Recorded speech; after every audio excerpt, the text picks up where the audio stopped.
Donc, bonjour, donc là on quitte Marseille pour un territoire honnêtement plus rural, n'est-ce pas? Donc moi je vais vous parler d'une initiative du pays A3V, donc As, Verdon, Vaire-Var. Donc territoire rural de moyenne montagne, 41 communes, 11 000 habitants, donc le quart du département des Alpes-de-Haute-Provence, donc on est loin de Marseille en termes de densité d'habitation. Donc au niveau du territoire, l'activité économique principale c'est le tourisme. On a deux pôles touristiques majeurs qui sont les Gorges du Verdon et le Val d'Alos sur le Haut-Verdon. Et on a quand même un patrimoine paysager et environnemental qui est important avec deux parcs, le parc naturel régional du Verdon et le parc national du Mercantour.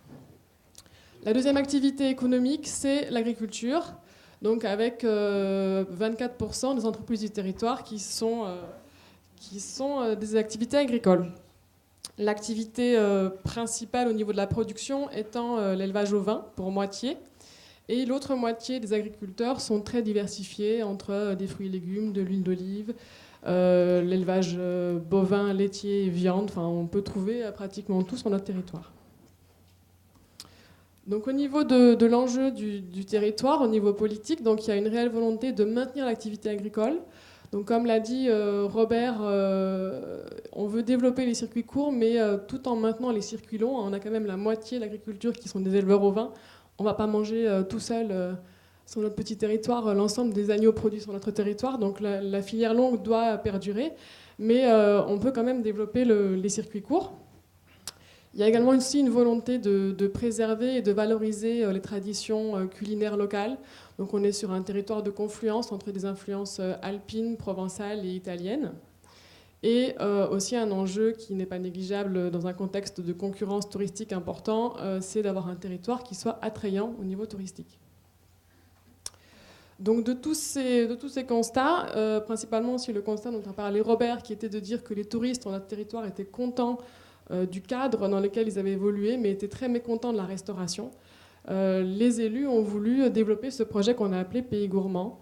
Donc l'objectif de ce projet, c'est donc de promouvoir la gastronomie locale, de valoriser la production agricole locale dans la restauration privée, donc de développer les circuits courts, donc toutes les questions de transition énergétique, donc d'améliorer l'image de la restauration et le rapport qualité-prix. Donc le moyen qu'on a utilisé est de labelliser les restaurateurs qui proposent à leurs clients des plats à base de produits locaux. Donc on a rédigé une charte d'engagement, on a des conventions signées avec les restaurateurs. Donc cette charte reprend un ensemble de critères dont le principal est de proposer au moins 3 plats, alors entrée, plat, dessert ou 3 plats consistants, là c'est le restaurateur qui choisit, à base de produits locaux, donc on appelle des plats pays gourmands, donc c'est des plats qui sont composés majoritairement de produits locaux. Et il y a également un ensemble de critères plutôt qualitatifs sur informer la clientèle sur l'origine des produits, mettre en avant l'agriculture locale, avoir une démarche de qualité. Donc ce projet est né en 2010 et a eu plusieurs étapes. Donc une première étape qui a été la recherche sur la gastronomie locale. C'est vrai qu'on n'est pas un territoire qui est connu pour sa gastronomie, hein, à l'inverse par exemple du sud-ouest où c'est une évidence, la gastronomie est une des premières choses à laquelle les gens pensent quand ils vont dans le sud-ouest. Ben, chez nous, ce n'est pas une évidence. Donc on a travaillé sur qu'est-ce qui caractérise notre cuisine, quels sont nos produits phares, nos recettes phares, qu'est-ce qui nous caractérise. Donc ça c'est passé par des conférences sur l'identité culinaire, par la rédaction de fiches recettes avec les habitants, par des concours de cuisine. Une fois ce travail effectué, on est allé voir donc les restaurateurs, on a fait une enquête sur leurs besoins et leurs restaurateurs, savoir un petit peu comment ils travaillaient, qui utilisaient des produits locaux. Et ça nous a permis de repérer un ensemble de volontaires, donc une quinzaine de restaurants, pour une première labellisation qui a eu lieu en 2011. Donc ça a demandé ensuite tout un travail de mise en place du label, c'est-à-dire rédaction de la charte, le dépôt, signature des conventions, communication. Et également contrôle, puisque c'est important d'avoir un dispositif de contrôle. Dans le travail qui a été fait, il a été aussi fait une recherche sur les labels existants pour voir si on ne pouvait pas d'abord utiliser un label qui existait déjà, mais on n'a pas trouvé de label qui correspondait à notre critère principal, qui était vraiment cette présence de produits locaux dans les assiettes. On a également travaillé sur la production agricole, donc on a fait un recensement des producteurs existants, quel type de produits. On a réalisé un catalogue à destination des restaurateurs, donc dans lequel on reprend tous les producteurs en circuit court du territoire, quels produits ils vendent, à quelle période de l'année, à peu près une gamme de prix, est-ce qu'ils font des marchés, est-ce qu'ils livrent, où est-ce qu'ils ont des points de vente, pour essayer de mutualiser un peu les déplacements. En 2013-2016, on a développé une nouvelle phase du projet. Donc, ça a été la mise en place de la coopération, puisqu'en fait, ce projet a intéressé les territoires voisins, donc le pays dinois et le pays Serre-Ponçon, Ubaye et Durance, qui aimaient bien notre initiative et avec qui on s'est dit, ben, si vous aimez ce qu'on fait, on peut le partager et on peut travailler ensemble. Donc, on a développé une coopération avec ces territoires-là. Donc, ce qui a fait que, au départ, avec 15 restaurants sur notre territoire, on est passé à 60 restaurants labellisés et environ une centaine de producteurs engagés dans la démarche.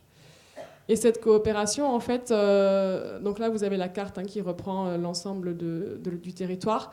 Donc, ça fait 107 communes, 13 communautés de communes et 3 départements, donc Alpes de Haute-Provence, un petit peu du Var et un petit peu des Hautes-Alpes. Donc l'intérêt de cette coopération, c'est de travailler ensemble sur cette thématique, et donc on a plus de force et on mutualise les moyens. C'est-à-dire que par exemple la charte graphique et le logo qu'on a créé, on l'a partagé avec les voisins, comme ça a plus de sens. C'est-à-dire que plutôt que chacun crée son label, on a préféré plutôt coopérer sur ce label. Donc là, je vais vous donner quelques exemples d'actions qu'on met en place dans le cadre de Pays Gourmands. Il y en a beaucoup, et comme on n'a pas beaucoup de temps, je ne peux pas tout vous détailler, mais on fait pas mal de communication. Donc, comme c'est un label qu'on a créé, il faut que les gens l'identifient.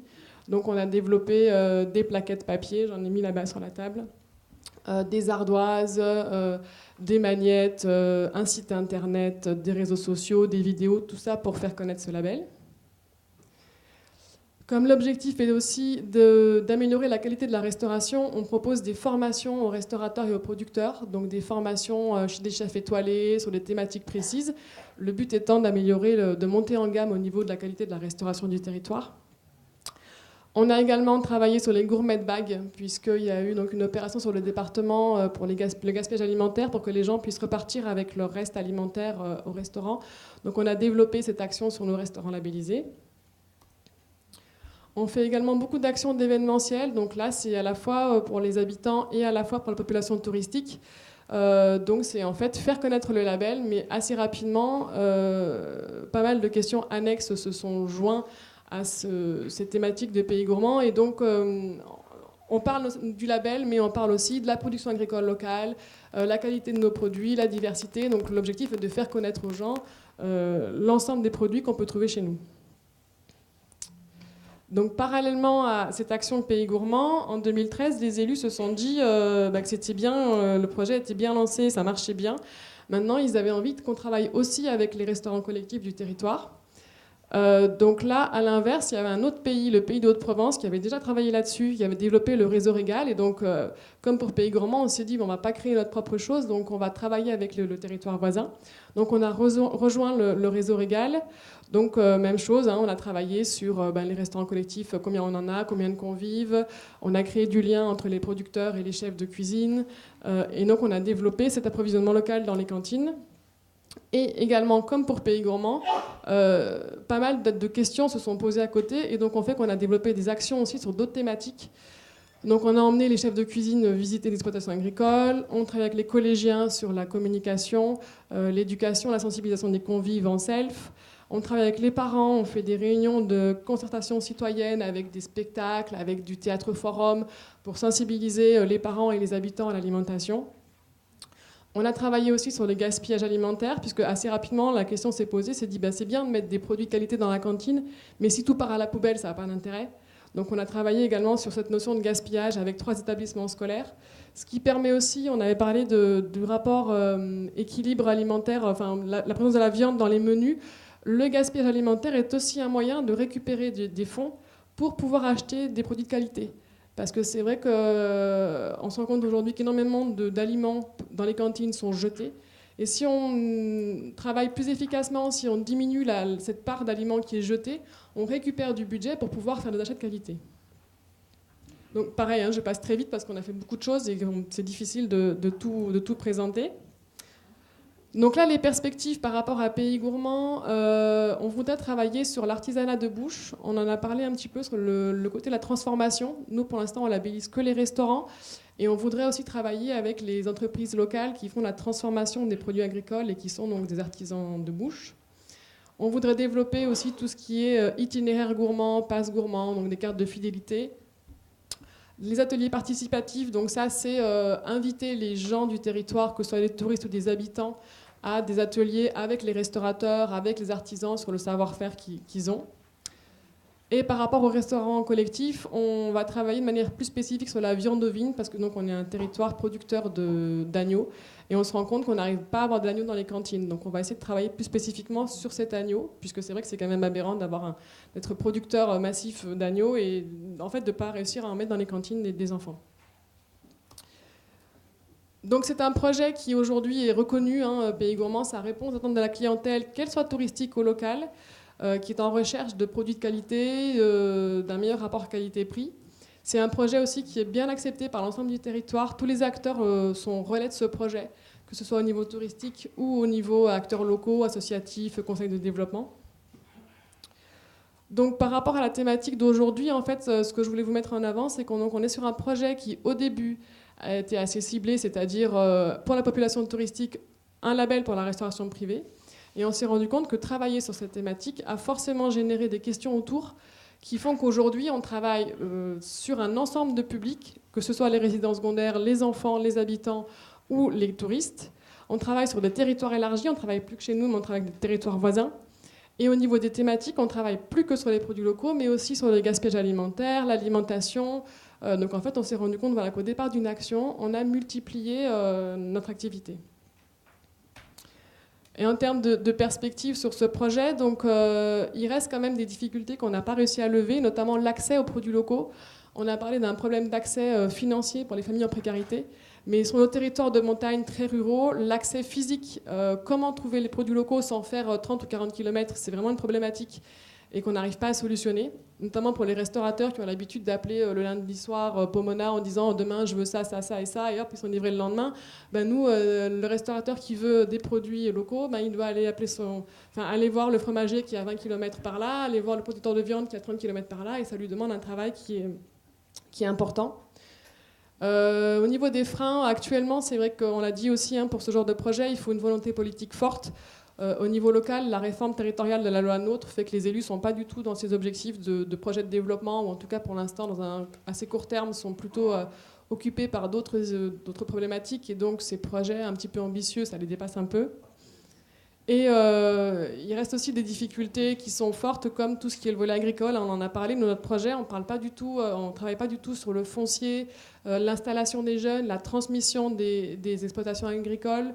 Le fait qu'on a une saisonnalité forte, qu'on n'a pas beaucoup de produits parce qu'on est quand même sur des petites exploitations agricoles qui sont en agriculture extensive. Donc il y a quand même un besoin aussi de structurer la filière agricole si on veut pouvoir développer ces produits locaux dans la restauration ou dans les ménages. Et un autre frein, une autre difficulté, c'est qu'aujourd'hui on a des financements qui sont très cloisonnés. Moi j'ai un financement pour Pays Gourmand pour les touristes, j'ai un financement pour la restauration collective, et j'ai pas un financement qui me permet de travailler de manière globale avec l'ensemble des acteurs. Et donc ça complique le travail au quotidien. Donc c'est pour ça que j'ai marqué que ces projets alimentaires territoriaux sont une réelle opportunité de pouvoir travailler sur l'ensemble des acteurs, l'ensemble des thématiques, sans devoir cloisonner notre action.